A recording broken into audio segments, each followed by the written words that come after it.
Hello everyone, my name is Rohit और आप देख रहे हैं लीगल रोहित।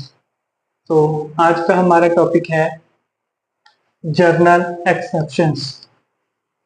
तो ये आती हैं चैप्टर 3 ऑफ बीएनएस में, जर्नल एक्सेप्शंस। इसके सेक्शंस हैं section 76 to section 506 of IPC, जो अब हो चुके हैं section 14 to section 44 of GNS. तो जर्नल एक्सेप्शंस क्या होते हैं?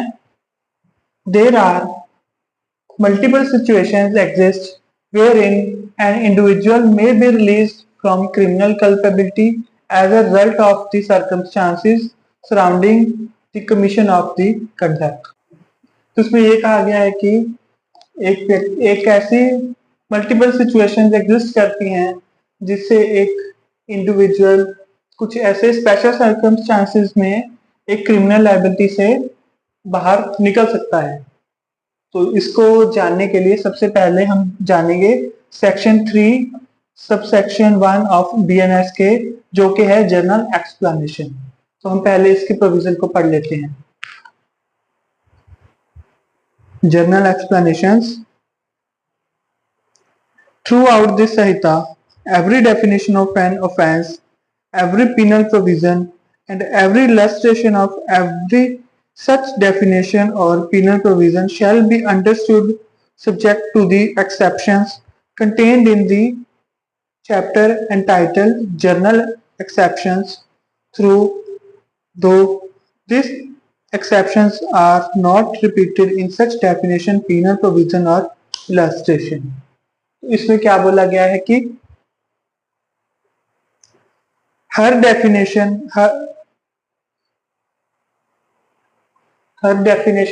ऑफेंस की हर डेफिनेशन, हर पीनल प्रोविजन और हर एक इलस्ट्रेशन के साथ इस जर्नल एक्सेप्शंस को पढ़ा जाएगा और ये जर्नल एक्सेप्शंस हर एक चीज पर लागू होगी।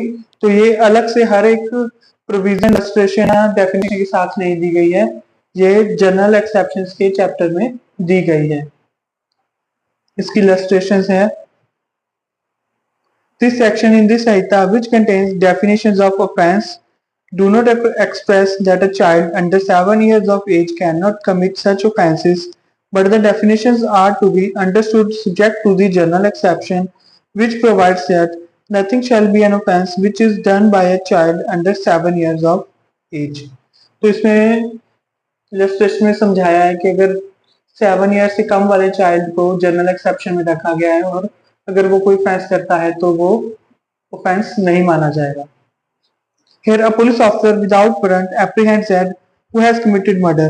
Here he is not guilty of the offense of wrongful confinement, for he was bound by law to apprehend Ed, and therefore the case falls within the general exception which provides that nothing is an offense which is done by a person who is bound by law to do it। तो इसमें ये बोला गया है कि अगर एक police officer Z को पकड़ने जा रहा है विदाउट वारंट, क्योंकि वो मर्डरर है, तो इसमें ये नहीं माना जाएगा कि उसने रॉन्गफुल कन्फाइनमेंट की है, क्योंकि एक की तो वैसे भी ड्यूटी बनती है उसको पकड़ने की। तो ये भी जनरल एक्सेप्शन में फॉल करेगा। There is a case law on this, Diljit Singh versus emperor 1937 privy council. तो ये केस इस जर्नल एक्सप्लेनेशन के सेक्शन 3 सबसेक्शन 1 को डिफाइन करता है। ये सेक्शन तुम जानते हैं ड्राफ्ट आईपीसी में इसके बारे में क्या कहा गया है। This chapter has been framed in order to obviate the necessity of repeating in every penal clause considerable number of repetitions। तो इसमें क्या लिखा है कि ये चैप्टर इस हिसाब से बनाया गया है कि इसको बार बार पिनल क्लॉज में, हर एक पिनल क्लॉज में बार बार रिपीट करने की जरूरत ना पड़े। तो उन्होंने एक अलग से जनरल क्लॉजेस का एक अलग से बना दिया है ताकि ये सारे पिनल प्रोविजंस पर अप्लाई करें। हमने डेफिनेशन ऑफ ऑफेंस भी जाना था, तो इसके हिसाब से बताया गया है by virtue of section 3 sub section 24 of BNS, जो कि डेफिनेशन ऑफ ऑफेंस है, ये बताता है कि general exceptions it applies to special and local laws also. तो इसका मतलब ये नहीं है कि जनरल एक्सेप्शंस ओनली आईपीसी और आईपीसी पे ही या पीनल प्रोविजंस पे ही अप्लाई करेंगी, ये स्पेशल एंड लोकल लॉज पे भी अप्लाई करेंगी। तो हम ये कह सकते हैं कि every offence in India subject to this chapter, कि इंडिया में जो भी ऑफेंस होते हैं उन सब पर ये जनरल एक्सेप्शंस का चैप्टर अप्लाई करेगा। आगे हम जानते हैं जनरल एक्सेप्शंस दो तरह के होते हैं, एक्सक्यूजेबल और जस्टिफिएबल। एक्सक्यूजेबल कौन से होते हैं? द एक्ट और the offence is excused because of the want of guilty mind. वो एक्ट और ऑफेंस एक्सक्यूजेबल होते हैं जिनमें गिल्टी माइंड ना हो, या जिसमें गिल्टी माइंड की जरूरत हो पर वो वहां पर ना हो। जस्टिफिएबल है, the act is justified due to some meritorious conditions which are allowed by law। कुछ ऐसी कंडीशंस, सब मेरिटोरियस कंडीशंस जो कि लॉ द्वारा अलाउ की गई हैं, उनमें वो एक्ट जस्टिफाइड होता है। तो ये है उसके दो टाइप, एक्सक्यूजेबल एंड जस्टिफिएबल। तो आगे हम देखते हैं general exceptions are divided into 8 broad heads. तो हम आगे जनरल एक्सेप्शंस को 8 ब्रॉड हेड्स में डिवाइड करते हैं, जिन हेड्स के अंदर ये सारे सेक्शंस कवर होंगे।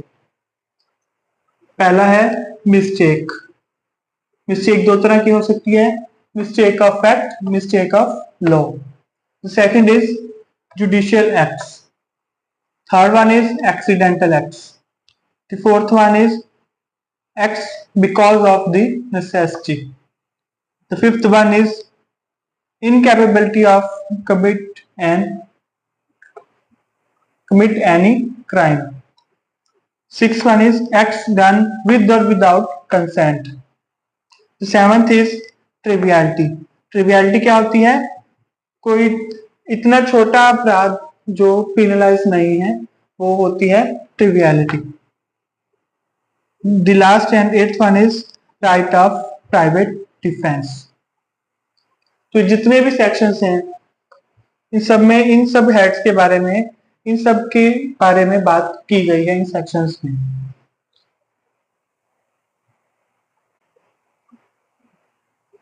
तो आइए हम जानते हैं कुछ इंपॉर्टेंट पॉइंट्स के बारे में जो जनरल एक्सेप्शंस के बारे में बताते हैं।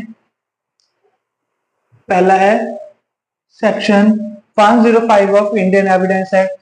क्या कहता है? वो कहता है कि जिसको भी इस जनरल एक्सेप्शंस का बेनिफिट लेना है, बर्डन ऑफ प्रूफ उन्हीं पर होगा। अगर ये प्रोसिक्यूशन वालों को लेना है तो वही प्रूव करेंगे, और अगर एक्यूज को लेना है तो burden of proof accused party पर होगा। सेकंड पॉइंट है, इसको कहां तक प्रूव करना है। तो अगर प्रोसिक्यूशन इसको लेता है तो उनको बियॉन्ड रीजनेबल डाउट तक प्रूव करना होगा, बट अगर एक्यूज पार्टी लेती है तो उनको प्रीपॉन्डरेंस ऑफ प्रोबेबिलिटी तक ही प्रूव करना होगा। तो इस चीज को सुप्रीम कोर्ट ने कई बार केस अपने डिसीजन में बताया है। तो हम इंपॉर्टेंट दो जानते हैं। एक है Munshi Ram versus Delhi administration 1968 supreme court, और दूसरा है Rizan versus state of Chhattisgarh 2003 supreme court. Third point है इसका, कोर्ट की ड्यूटी बनती है कि वो सामने वाली पार्टी को बताए, अगर उसको लगता है कि वहां कुछ जनरल एक्सेप्शंस ली जा सकती हैं तो वो उस पार्टी को बता सकती है।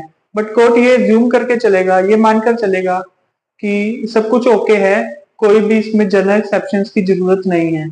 अब ये तो सामने वाली पार्टी को डिपेंड करता है वो जनरल एक्सेप्शन लेता है या नहीं। तो ये हमने जाना जनरल एक्सेप्शंस के बारे में।